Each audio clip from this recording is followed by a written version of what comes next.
Okay, what I'm going to do today is do something that we find in Chapter 5, and it's called the sum and differences of perfect cubes. So what we see here, this is a cube, and there's a plus between them. This is the sum. And this is a cube and a cube, negative sign between it. So that's the difference. So when we are asked to factor the sum and differences of perfect cubes, there is a recipe that we follow. And it's the same in general for both. So let me show you the recipe.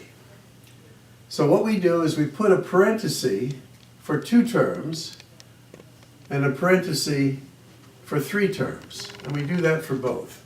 Parenthesis for 2 terms, parenthesis for 3 terms.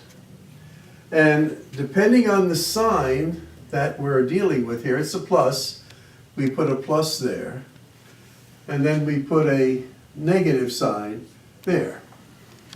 Now there's one other little part of the recipe, is what is the middle sign in the parenthesis for 3 terms? And the answer is it's the opposite sign of what's here. So if this is positive, this sign will be negative. If this is negative, this sign is positive. And then all the other signs are positive. So in starting the recipe then, what we do is we take the cube root of a to the 3rd power, which will be a. Take the cube root of b to the 3rd power, which is b. And this is true over here too. We take the cube root of a to the 3rd, which is a, and this will be b. Now the next part is again the same for both of them. We square our first term here. This gives us a squared. A squared. We multiply these 2 terms together. This gives us an AB. Now students are often wondering, well, how come it's a negative? Well, because of what we did earlier. So that supersedes saying it should have been a plus, because this is a plus, this one is opposite sign. So it works out the same here. This is going to be AB. We multiply these 2 together. Then the last part is we just square this term, and this gives us a plus b.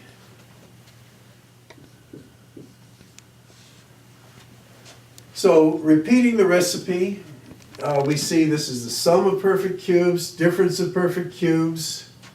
We take the parenthesis for 2 terms, 3 terms, 2 terms, 3 terms, a plus there, opposite sign there. This is a negative, opposite sign there. And we square the cube root of that, square the first term, multiply these together, square this term. And that's the same in both.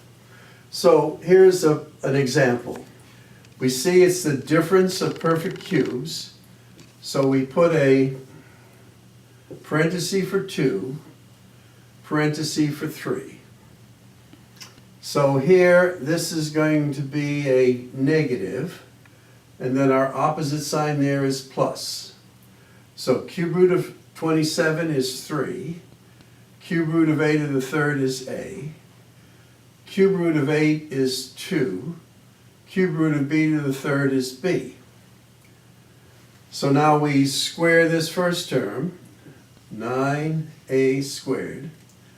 Multiply these 2 terms together. This will be a 6ab. And again, students have a problem here because you think it should be negative, but because of our basic rule, this sign there, opposite sign there, that is correct.